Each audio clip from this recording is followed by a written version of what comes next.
This is the part we edit out. Am I the only one in focus?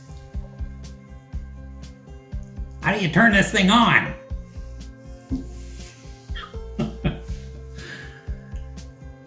Hey folks, welcome to Bear Mountain. Today we're doing just a video just kind of talking about how things are going for us and what we're going to be focusing on over the next couple of months. Stop. I don't think the microphone's on. I pointed Editing out because it's still on. Gosh. Okay, start it over so I can just delete that one. Hey folks, welcome to Bear Hi. Mountain. Cut! God, We're This is talking so- over each other. this is a lot easier. Hi folks, welcome to Bear Mountain today. Hi. We're going to be talking about just in general how things are going for us and what we're going to be kind of doing over the course of the next couple of months. And then also too, we thought we'd show you some just maybe hacks you might be able to use for starting some seedlings. Some of the things that we've done years ago and kind of coming back to our consciousness now of things that would actually make it kind of easy to start vegetable starts. So let's start with the explanation. Okay, so we're in the middle of a lockdown in our state. What that means is, except for essential people, in groceries, trucking, etc., most businesses have kind of ceased operating until they get the all clear from the government authorities.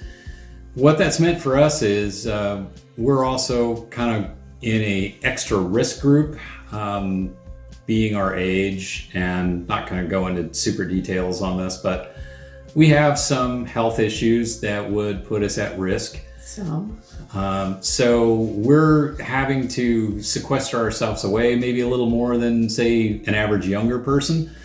What that's meant for us is just to let folks know, because we've gotten a lot of questions on social media about what's going on. We have curtailed the flower biz back for us a bit this year.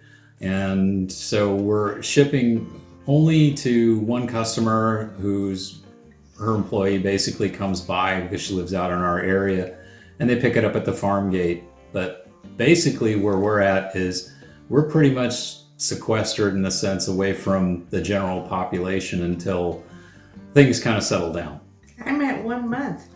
Yeah. And I can do that with no problems. As long as we can somehow get food and some basic, supplies, I can hang out here every day for a long time. I just miss my friends and our customers to chat with, but it's not a hardship to be out here. We just like our farm. We like working with the flowers, and now we're going back to our roots, pun, and get back into more vegetable growing. Yeah, we kind of let that lapse over the last few years and concentrated more on raising the flowers and things of that nature. But now that we're kind of looking at demand is going to be kind of uncertain for flowers for a while.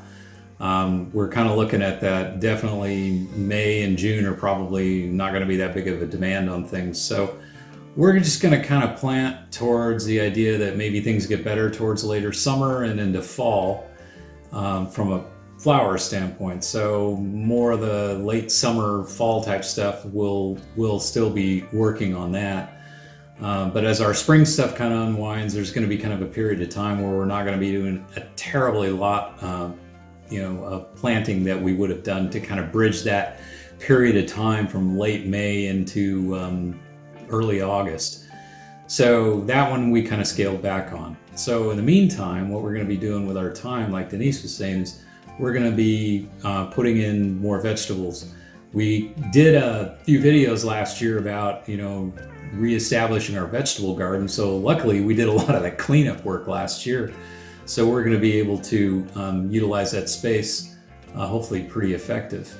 We've been vegetable gardeners, though, since we've been married, which is Too many years to 30 count. plus years. Yeah, actually it's 37 years this year. So But anyway, we in every home that we lived in before this one, we always put a garden in. And the last one before this, before we moved to our permanent home, we had a huge garden, and we put it had fruit trees. We put every kind of herb, every kind of vegetable into the garden, and we also put all that food away in the form of food preservation. I took a class on master food preserving and then became a teacher of it.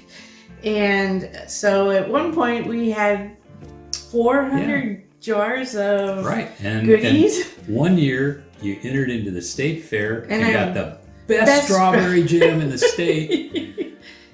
That was really good. And then it was weird. Our county had its fair after the state fair, so we entered a jar from the same batch in the county, and we only got second place. Aww. But anyway, we've been growing vegetables, pretty much for all the way up until about 8 years ago. Because we just let it go. But when we started again late last year, we got some things in, and when we started to enjoy the didn't realize how good the food tasted. And it was just like, oh my word, this is so much tastier when you pick it, at the proper time and stuff. So we're super excited to get back to that and growing. So we've already got little seedlings going. We have stuff that has wintered over that is just fabulously tasty. And part of the reason that we want to do this, shifting away from flowers, not totally, but a little bit, and get a little larger in terms of the vegetable growing, is our neighborhood. We live kind of out in the boonies, and we seem to be one of the major, only real home gardener on our little hill. And there's about 100 families up here. And we're thinking that it might be nice if we can grow some, good vegetables and stuff that we can share with our neighbors. We have people on the front line who are, doing that extraordinary work. We have our next door neighbor is a nurse, and we have law enforcement, the sheriff, and we also have firefighters and volunteer firefighters that live here. And not to mention that there's quite a few elderly people, older than us, that live here, that we want to make sure that if we can get food and wholesome, healthy food, that we can get that to them if they need it. And maybe there's some people here that grow have chickens and have eggs, and maybe we can do some bartering and stuff. But mainly we just want to shift to taking care of ourselves and our neighbors. Yeah, there's a suspicion, with all the things that are going on, that maybe food security might be an issue. So we've got the tools to, raise food, and we actually, before this all started, bought a whole bunch of vegetable seeds just to get things going. Forgive our dog. She's just saying howdy. She's saying howdy. Let me in. Let me say howdy too. So anyway, that's kind of, we've had so many questions about, how are we doing? We're doing fine. Both of us are healthy and sequestered. We don't leave the farm, or at least I haven't. So we're going to, like we said, we're going to be working on our garden. We won't be able to enclose it from the deer. Yeah, we'll have to do protection that is more oriented to whatever particular crop. Some crops they don't bother at all, like they don't eat garlic and they don't eat onions. So anyway, if you want to, if you are familiar with veggie gardening, or you aren't and you want to follow along, that's kind of the direction that our videos are going to be heading. We're just going to use some of the knowledge we've acquired over time and do it with the vegetables. And the idea too is this isn't just going to be a summer garden. I mean, sure, that's where we're going to start out because we're heading spring into summer. But we're also going to be planting to try to make this a year-round thing. So this is going to be an interesting experiment because it's been a long time since we've done like year-round gardening. And so we'll also, when we encounter things too, we want to give credit to where we learn things because we learn a lot from folks on the YouTube too. People like Charles Dowding. I mean, the guy is fantastic. He's really got a really fantastic setup, but there's just lots of other folks out there too. Dan from Plant Abundance, if you ever get a chance to check out his channel, he's got some really good stuff on hugelkultur and stuff like that. And so we're going to be just doing a lot of different things, but it's not going to be kind of the, you know, how to raise flowers all the time. there's still going to be flowers. There's still going to be flowers. We're going to still do that. That's but still my passion, so there'll be flowers. But we just kind of wanted to, if we could pass on something, you know, for what it's worth to, you know, helping other folks through this tough time, we'd like to do it. So, come along with us as we shift a little bit and find our new norm here on the farm. Yep.